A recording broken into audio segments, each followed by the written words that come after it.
conference on the Great Lakes region, Vicente Muanda. Ambassador, welcome. Thank you for joining us on Sunday Live. A big meeting is ongoing at the moment right here in Nairobi.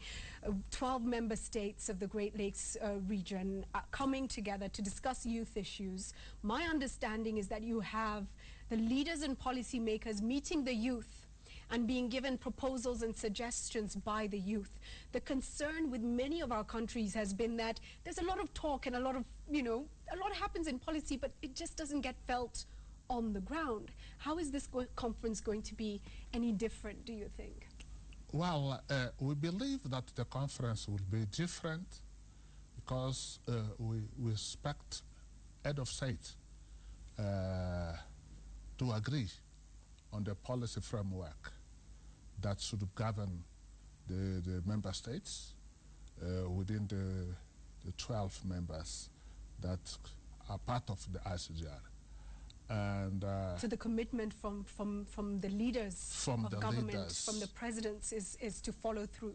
Will follow through because the issues are being discussed from the youth themselves, then will be followed by the ministers who will direct them to the head of states.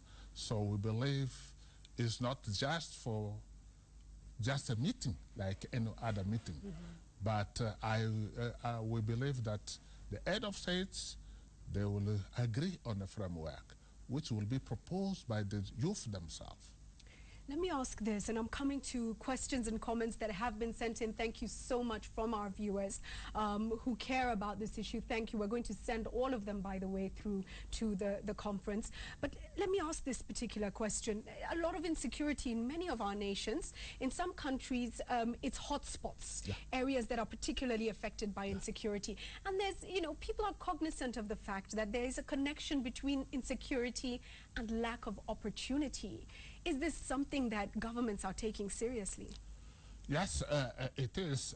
As you know, that in our region, the ICGLR is mostly focused on peace and security. These are one of the pillars of the organization: peace, stability, and development. These are the pillars of the organization. And recently, you are aware that there was the issue of insecurity. DRC was at the center of the discussion of our head of states. Nowadays, we can say that there is a relative stability in the eastern DRC. Although, while we're expecting stability in the whole region, suddenly the east of South Sudan came in, and the Central Republic came in.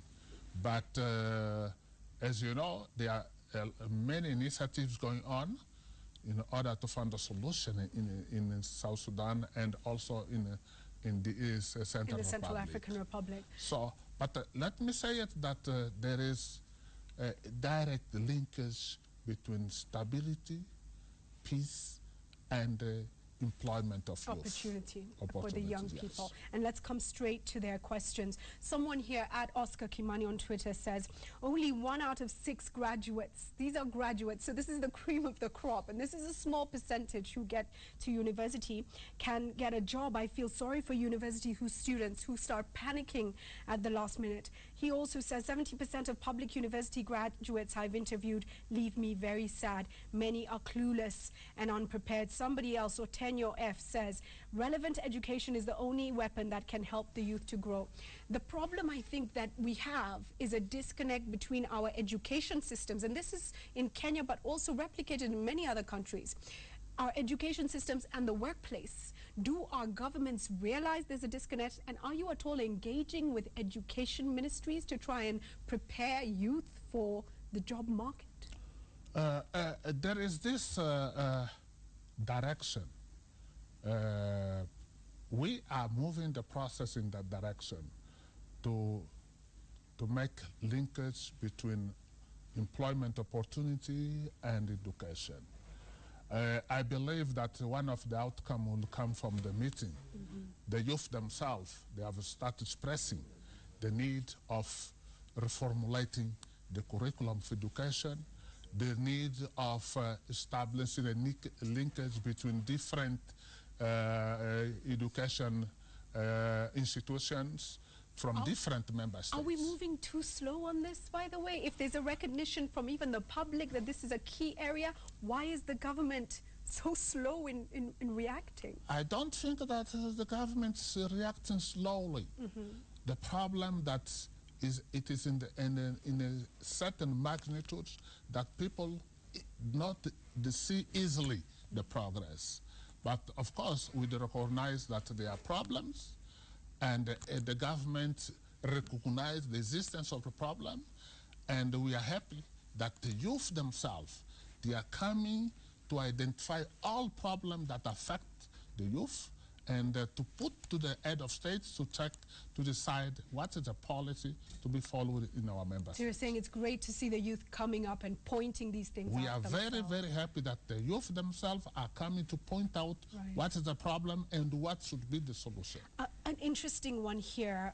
Sir Carlos Venga says the government has failed to provide jobs, so youth had turned into thugs. Well, he may be right in his point of view, but I don't think that our government has failed.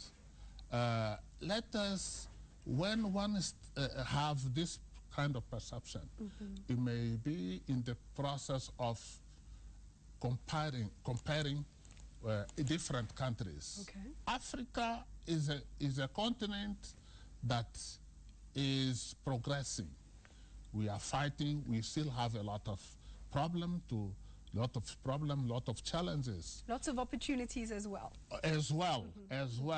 What we need and what is needed from the youth is to be proactive. To be proactive, that everyone who has skills should try to implement the skills. Because we can educate a very good student from university.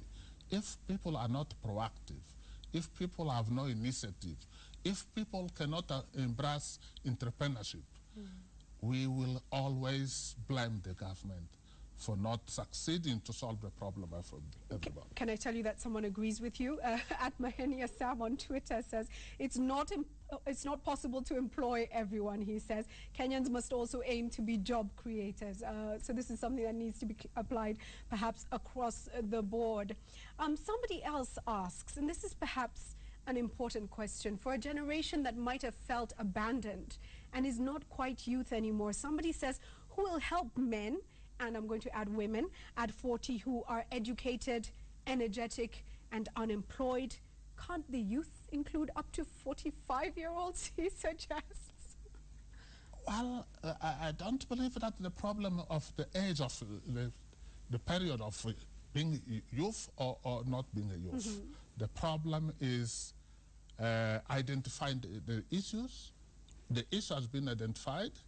Let me remind you that the head of states decided to conduct this event when they discussed the issue of SHBV, gender-based violence, in December 2011. They also directed the Secretariat to work in order to organize an event that should address the issue of unemployment within the youth of the region. So I believe that there's not the age. Whenever we can extend the youth, the period of being youth to 50 years, if the opportunities are not there, if the government, and again, I would like to emphasize that employment opportunity for youth cannot be only solved by the government. Let us call the private sector also to play the role. So we have a question here actually that relates to that. And this one reads, the government should make business registration simple to create an enabling environment to help the private sector move along and play that role. In some of our countries, it is very difficult. I think Rwanda has been a perfect example of how you can remove all the different registration headaches and make it easy for people to start business. Is this a discussion that's being had at your level? Yes, it is, because if you had the intervention of the State Secretary of Kenya, he did clearly emphasize the initiatives that have been taken in Kenya. Mm-hmm. Well, there are those initiatives that should be adopted by the Parliament.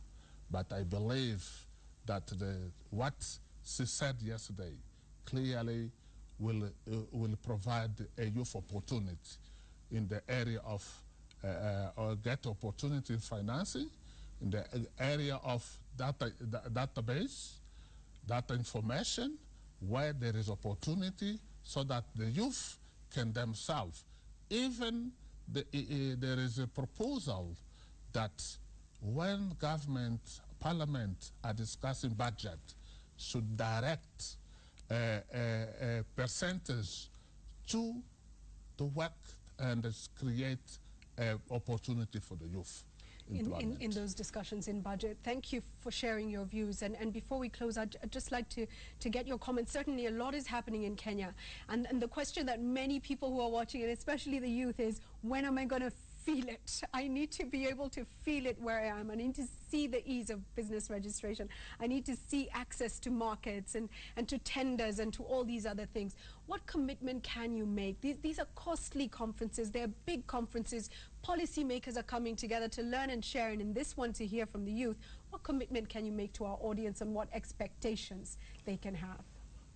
The commitment I can make to the youth that let us have hope. And let us involve stakeholders, starting by the government and the private sector. But let us also request the youth to be proactive. Don't lose hope. We should fight, because that is our life that is at stake. And I believe that working together, especially promote dialogue between government, youth, and other sectors of the society. Business, private sector, and thank you, yes. Thank you so much. Don't go away. We're still looking at net search, and please stay with us as we do that.